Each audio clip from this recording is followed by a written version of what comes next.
None of the above is the actual answer. Is you want to be, as soon as you have a situation where you have a hierarchy, where one group of people is managing another group of people, is monitoring another group of people, all sorts of dysfunction arises out of that. Because it ends up taking the ability to make decisions about how people will work and what they're going to work on away from the people and give it to the manager, who often doesn't know what the best thing to work on is. So the basic idea here for monitoring is the team should monitor itself in order to make itself more efficient, more productive. But nobody outside needs to see those numbers. Because ultimately, when you're outside of the team, you don't care about those numbers really, right? What the people outside of that team care about is increased revenue and making the customers happy and that kind of stuff. So those things are often not monitorable. There is no number that describes that.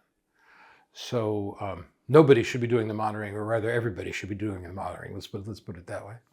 Bottlenecks always happen. And the way that you eliminate bottlenecks, there's kind of a process for eliminating bottlenecks. The first step is that you have to identify it, obviously.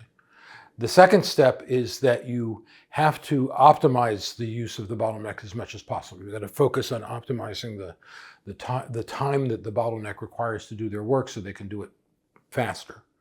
The third thing you can do is replicate the bottleneck.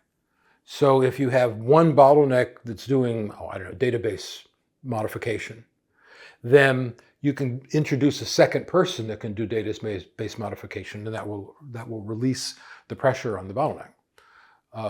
Ultimately, what you want is the person who is best at it to be teaching other people their job, so that they will cease to be a bottleneck altogether.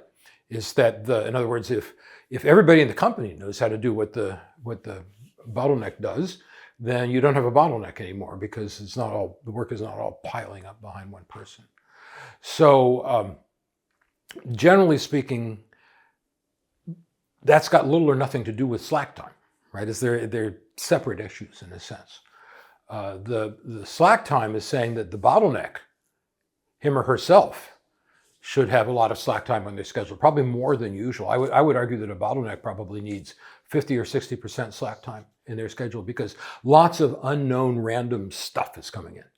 You can't predict how much is going to come in at any given moment. You can't predict how hard it's going to be, but you want to get that stuff done, ideally, as soon as it comes in. And the only way to do that is to have enough slack time to accommodate the new unexpected work as it's delivered. So the more of a bottleneck you are, the more slack time you need to handle those unpredictable eventualities. It's great. I'm enjoying it. It's nice being on the beach, certainly. And I'm sort of enjoying the tents and stuff. I don't know if that's deliberate for enjoyment's sake, but I think it's kind of nice to get out of a big convention hall with fixed rooms and that kind of stuff. I'm happier with this situation. It's nice and relaxed, and good people asking good questions. So what more could you ask for? Perfect. Thank you.